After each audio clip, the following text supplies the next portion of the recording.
Hi, I'm Bybreen and welcome back to another episode of Soul Stirring Astrology, where I give you my textured take on the world of astrology. Well, today I'm going to be sharing some insights with you in terms of who I think should be your first employee, particularly if you're a solopreneur or in your very early stage of your startup journey. So welcome back everybody. Thank you for those who continue to follow and support me, and if you're new to my channel, welcome aboard and feel free to subscribe. Press that subscribe button. So here you are, you're at the beginning of your journey or in your infancy, and you're juggling, you're wearing so many different hats. And you're beginning to think about who should be your first employee. Now, do you naturally think it should be somebody who's a carbon copy of who you are, or somebody who is completely different from you, who's like your opposite? Tell me what you think. Put your comments in the comment box below if you think it should be a carbon copy or somebody completely different. Now, there is a school of thought, particularly it was in a book written by Michael Gerber called The Emyth, and it was written, wow, I think in the late 80s, early 90s. And in that book, he talks about, you know, when you're building a business, you think of all the different roles, and as you do all of the roles, and then you start to document what the procedure is, what the process is, and then the first person you bring on board will be to take over the role that you no longer want to do.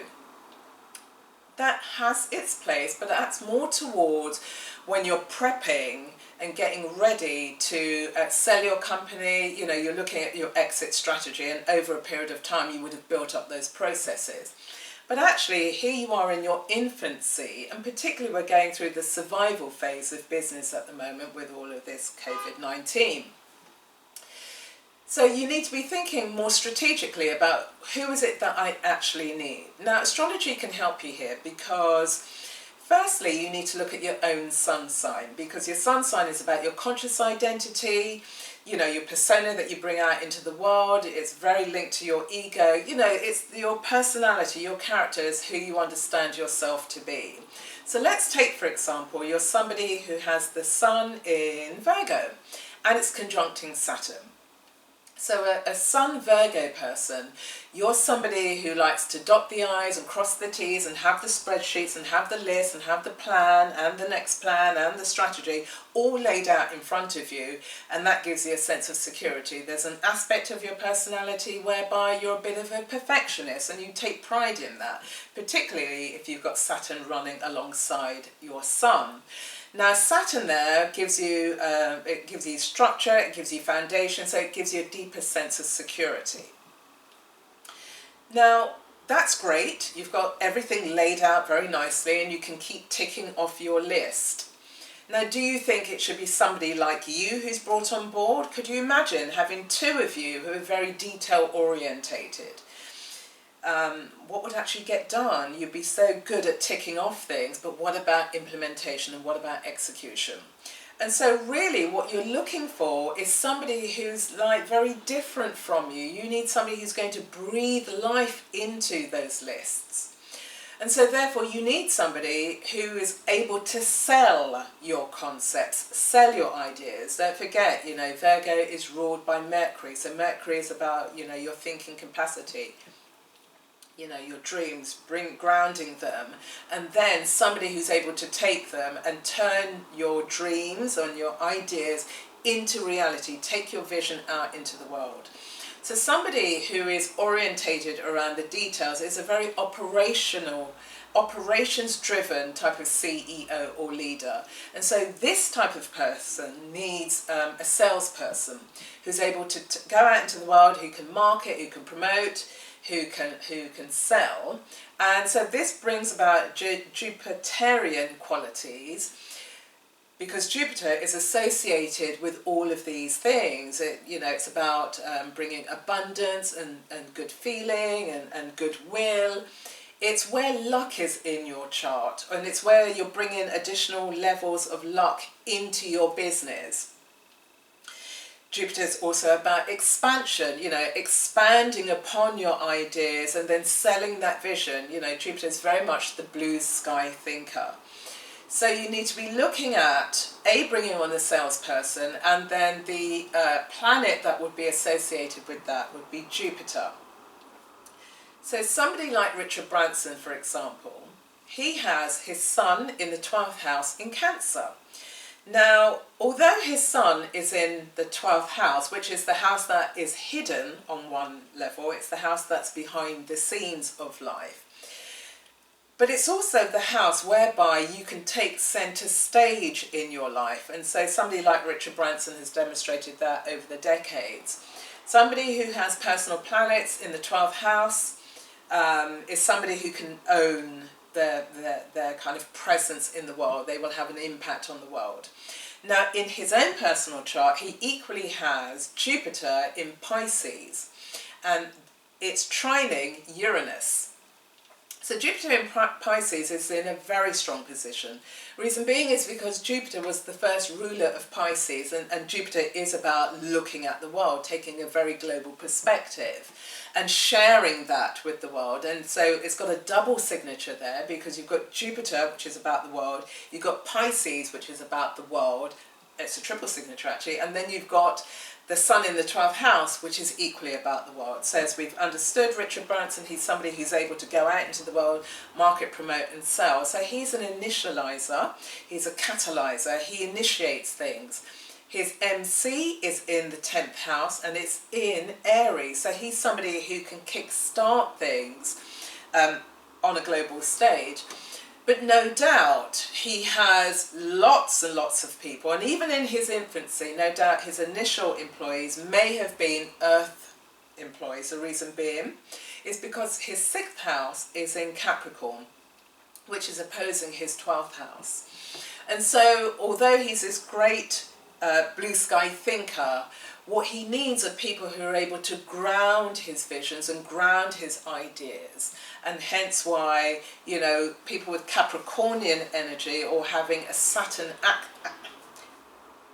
accent even, a Saturn accent is really going to help grow his types of businesses.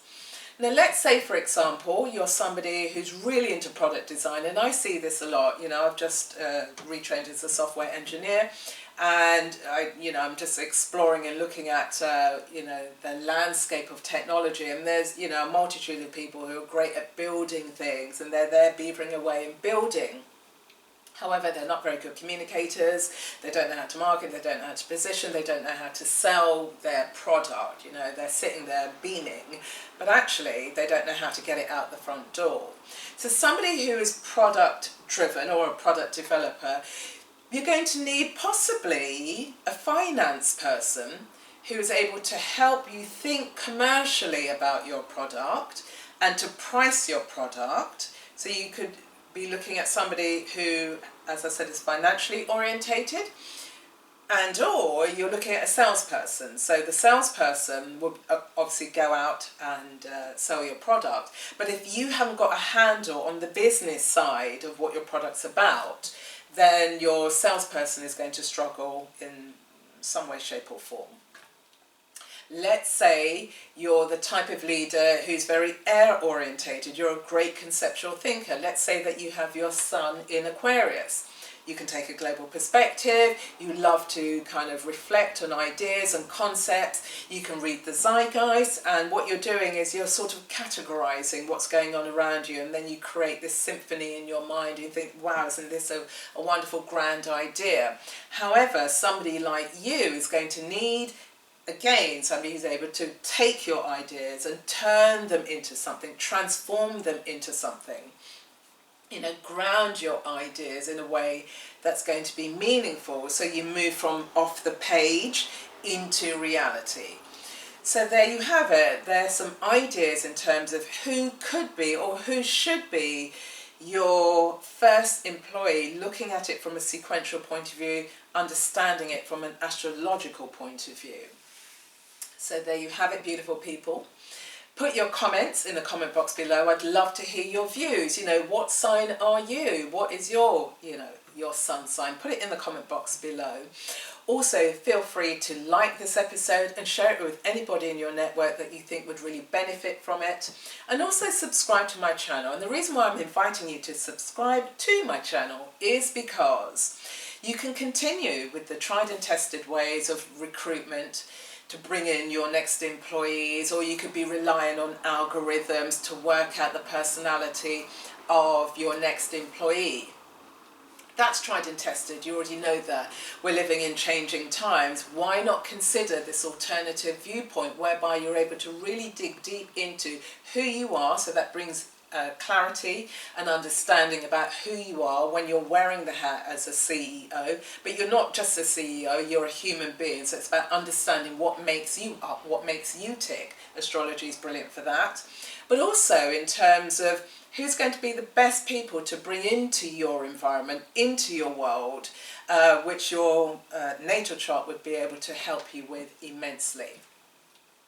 So I think they're great reasons why you should subscribe to my channel. Also, I bring, information around personal astrology as well as business, and I always mix it up somehow with some kind of socio-political or economic perspective in terms of what's going on, because we're not separate from the world that we live in.